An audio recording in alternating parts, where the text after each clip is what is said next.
Hello and welcome to Trinity Talk Live, water cooler conversation from a Christian perspective. I am Ken Coughlin, and I know I say every week that we got a great show for you today, but we've got a really great show for you today, and a very important show for you today. We're actually going to be talking about Christian persecution, specifically overseas, and you'll see this wonderful panel I have next to me is going to help me do that. So I'm going to ask them each to introduce themselves. We're going to start with this guy down here on the far end who should be a familiar face, but go ahead, tell people who you are anyway. How you doing? Hello, everybody. I'm Greg Durwart, and active in many of the ministries here at Trinity.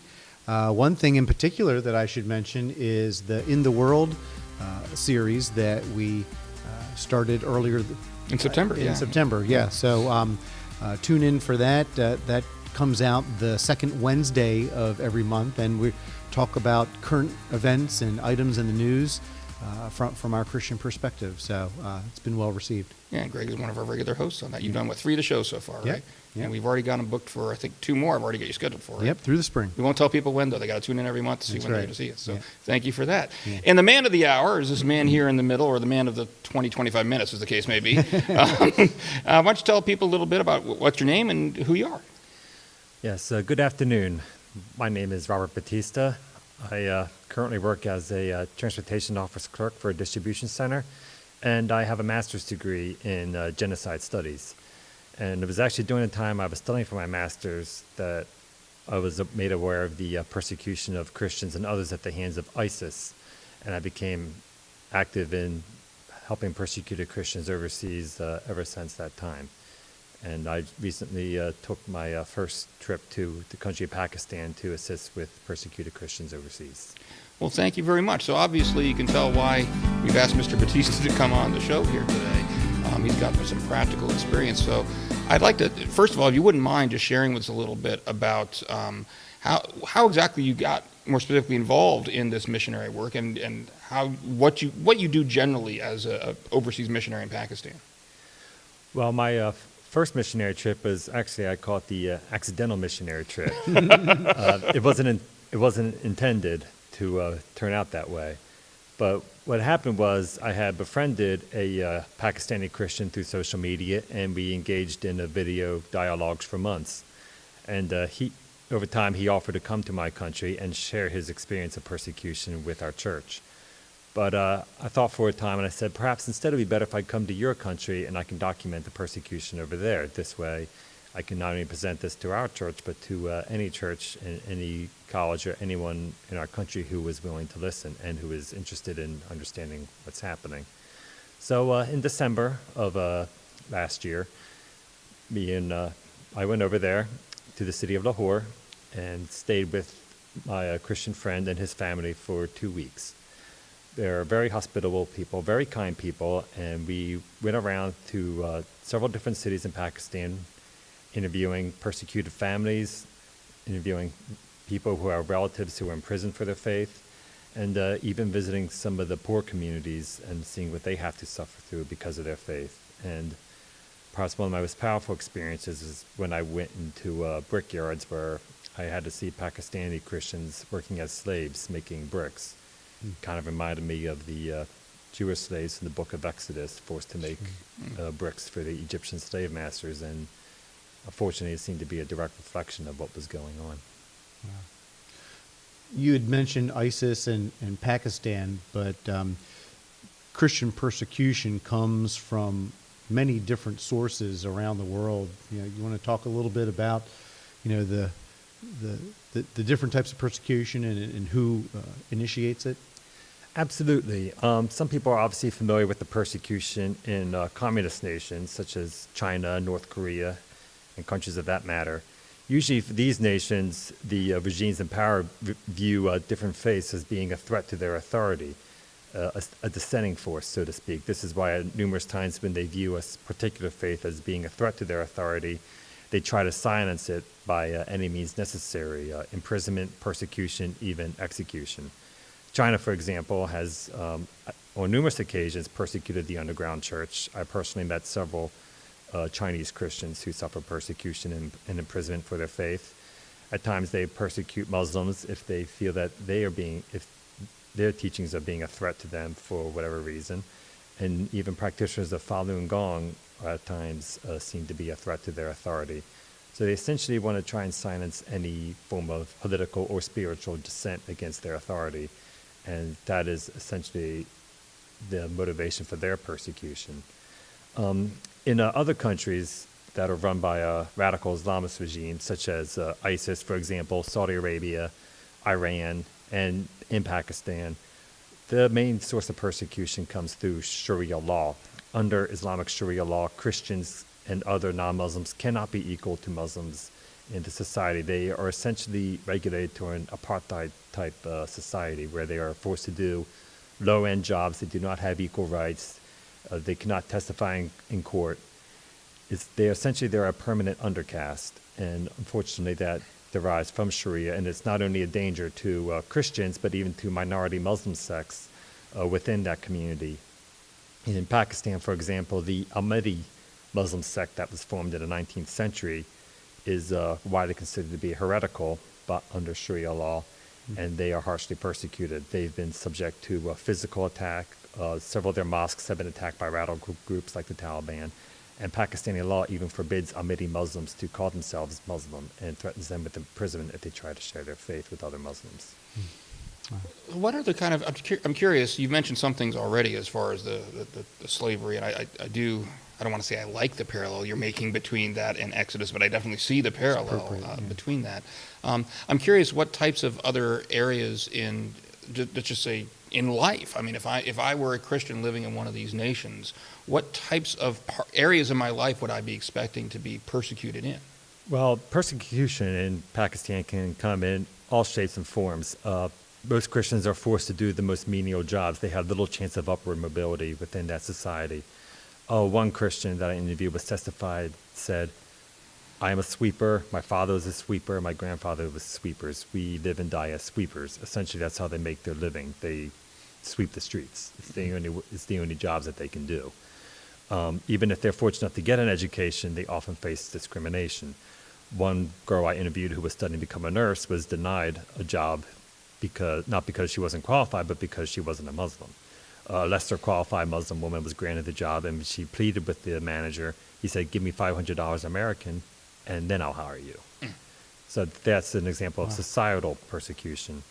The brick kilns that I visited, what it is that they have families there forced to make bricks 16 hours a day, and each family's only paid $10 a day. There's no way you can live on that. And in order to survive, they had to keep borrowing from their landlords in order to stay alive and work day after day.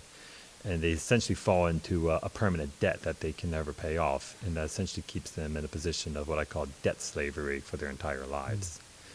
And many of them, unfortunately, because they're so poor, they can't afford to send their children to school. So even if they're not working as slaves, they can't afford to send their children to school to get a decent education. So even if they want to climb out of poverty, they have no opportunity to do so. There's also what I call the rape epidemic. Women in these societies, especially Christian women, are frequently targeted for abduction and rape and forced conversion to Islam. And it often goes unpunished in their society. One girl I interviewed has been in hiding from a Muslim stalker for over a year. And the authorities don't do anything to help her because she's a Christian and she's also a woman, and women are a permanent undercast in that society as well. Many women are frequently abducted, raped, and basically they're powerless to do anything about it. The only recourse they have is hopefully finding a safe house. But in many cases, there's nowhere they can even go to.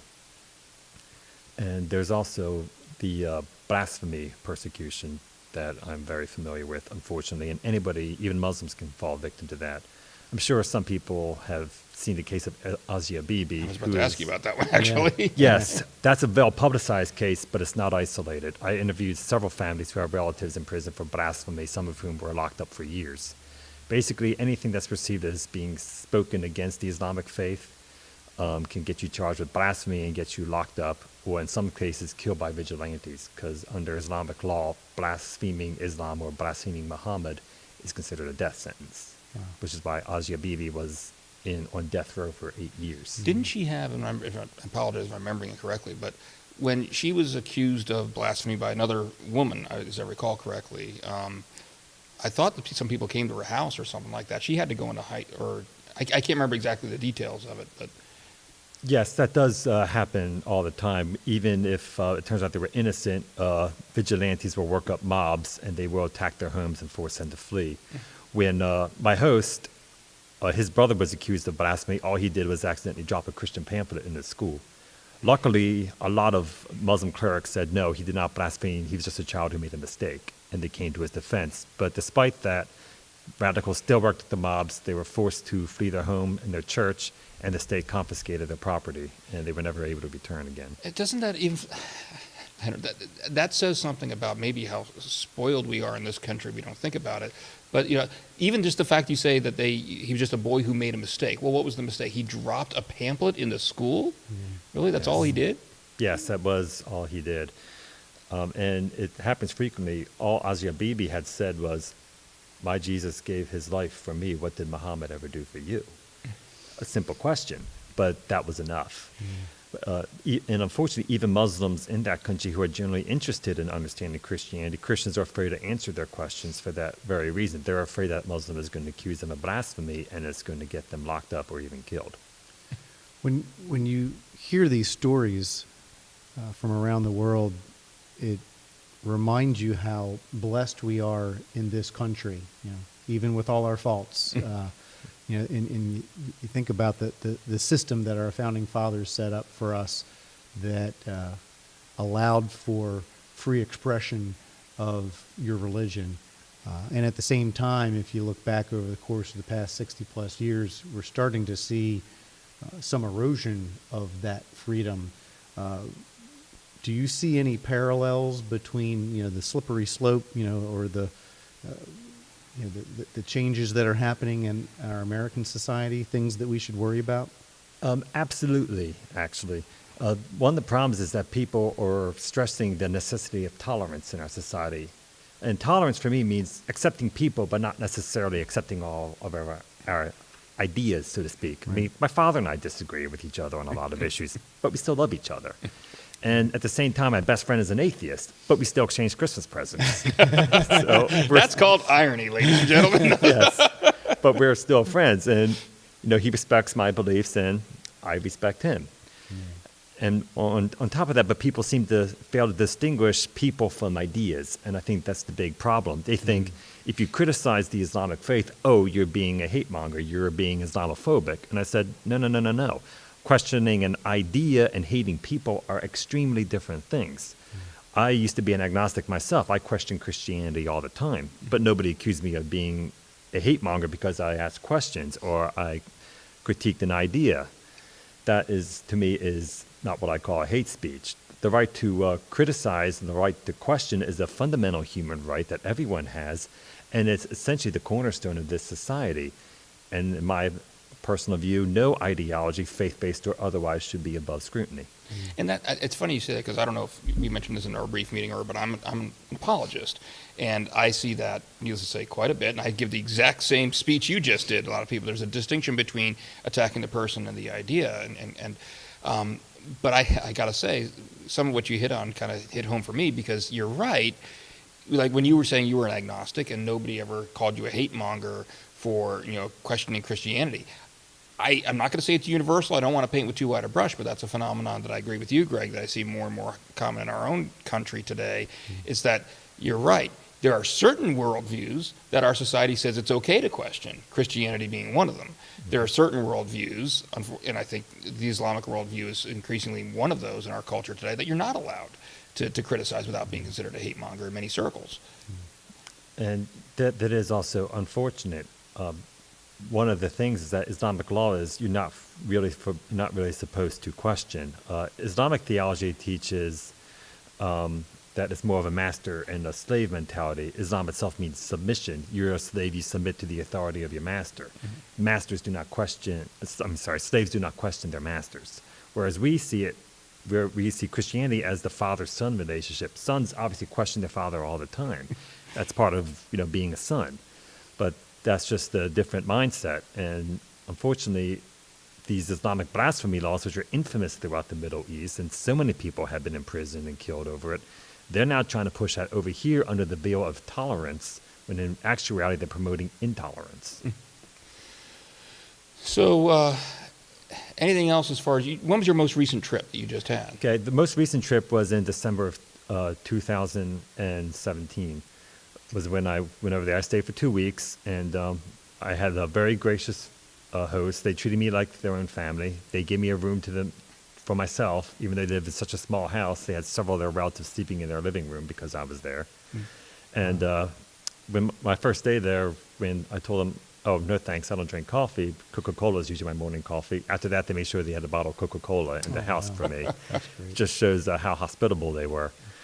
But when essentially, I would say when the sun went down, so to speak, when we were out in broad daylight, we would go through a lot of the alleys to where Christians were in hiding, and I would speak with them and interview them how they were being persecuted for their faith. I even met with former Muslims who became Christian who were hiding from their own families because their own families are trying to kill them. I guess that's what Jesus said, don't think I've come to bring peace but a sword. When he warns us that to accept them, the people we love the most may reject us for it. Robert, I truly admire your activism, and thank you for all that you're doing. In terms of a call to action for our friends, hearing these stories, is there anything that we could do to help you? I know you've got some projects that you've initiated. Why don't you tell us about that? Okay. Well, some of the projects I've been involved in is obviously bringing some aid to the families who are in need. We try to aid them with paying for their rent, their clothing, and sending their children to school. Those are some of the basics. The big project that we're working on right now, we're trying to build an elementary school for poor children. We're trying to keep the tuition costs at a bare minimum so that their families can afford to send them there. And we purchased land to build a permanent school, but right now we're renting a building, a small one, that about 100, 150 children can go to. And we're hoping that in time, with enough donations, we can build a permanent elementary school and in time grow off from that.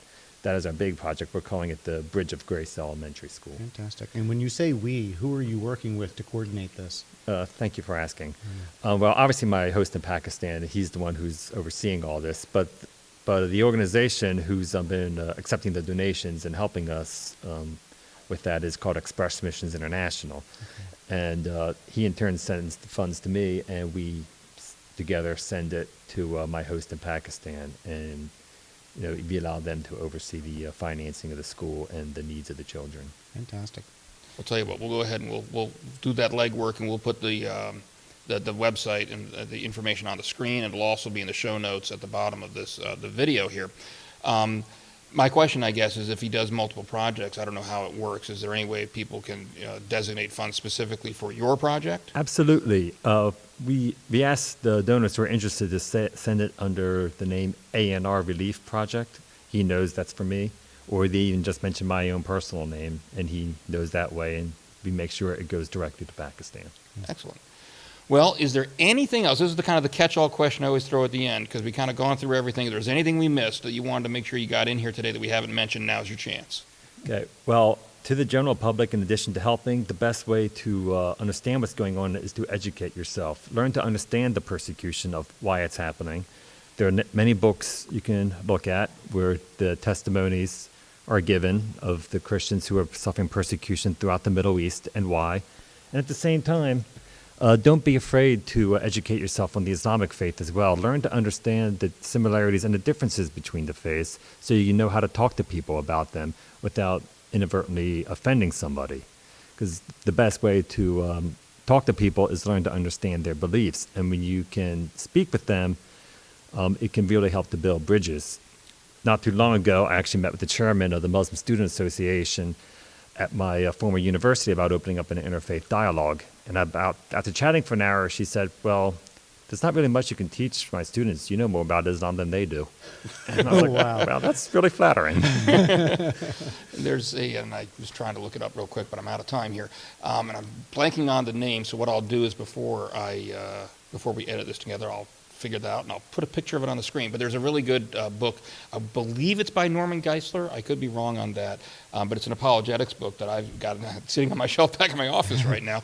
That is it's kind of the same thing. And it's talking about, it's designed for Christians to learn more about the Islamic faith and specifically how to challenge it, how to challenge the idea.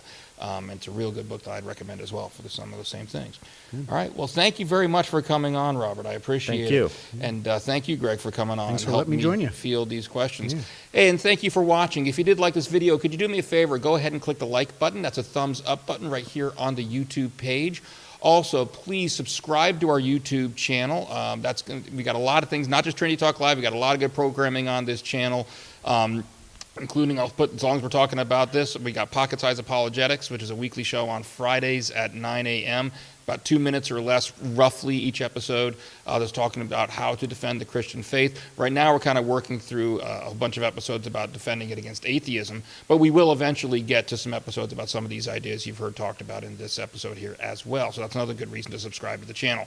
Also, share this video. Obviously, there's a lot of information here that we hope to be helpful to the Christian community at large, and the only way we can help get the news out is if you help us by sharing the video, put it on whatever your social media of choice is so people can get this information and so that we can get help for Robert here.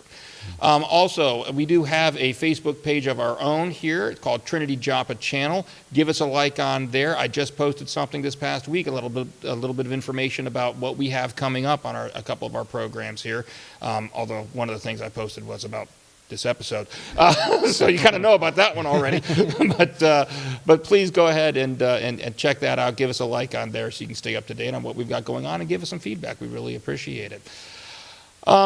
Next week, we're moving into February now, and we don't know exactly, at the time we're filming, we're not sure what our order is going to be, but we do have some really cool episodes coming up in February to tune in. We got one, we're going to be talking with members of our fellowship team, talking about the importance of fellowship and how you foster fellowship within your church. And we're going to have an episode on love. I just talked to, I'm going to call her out right now so she can't back out because she said she would do it. I talked to Katie Lander. Everybody here that watches the show, you know Ben Lander. He's been on the show almost as many times as I have, it feels like. Well, I asked, at the time we're filming this, he's actually on a mission trip in Guatemala. And so knowing that he wasn't here to say no, I asked his wife. And I talked to Katie, and Katie said that, yeah, she and Ben would come on, and they'd talk to us about what love means and the Christian understanding of love is, because that just seemed like a good episode in February. So that's all coming up here in the next few weeks. So please make sure you subscribe to the channel. Keep tuning in. I will say one last time, I'd like to thank our guests for today. You guys were awesome. I really appreciate it. And a special thank to you, Robert, for all that you do. I mean, I think it's not just... one aspect that I think maybe we didn't cover as much that maybe we should have, I'm going to mention in closing, is I'm sure there's some level of personal risk to you as well for doing this. And so those of us that are sitting here in the comfy, cozy safeness of our homes here stateside, I think we all owe you a debt of gratitude for being willing to go out there and do that. So thank you very much. Thank you. And thank you all for watching. God bless. In your word we will follow. Hey, if you haven't joined our Patreon yet, would you mind giving it your prayerful consideration? Patreon is a way you can support the Trinity Joppa YouTube channel. We've got multiple tiers to choose from, starting as low as $2 per month. Visit www.patreon.com/TrinityJoppa for all the details. Thank you. God bless.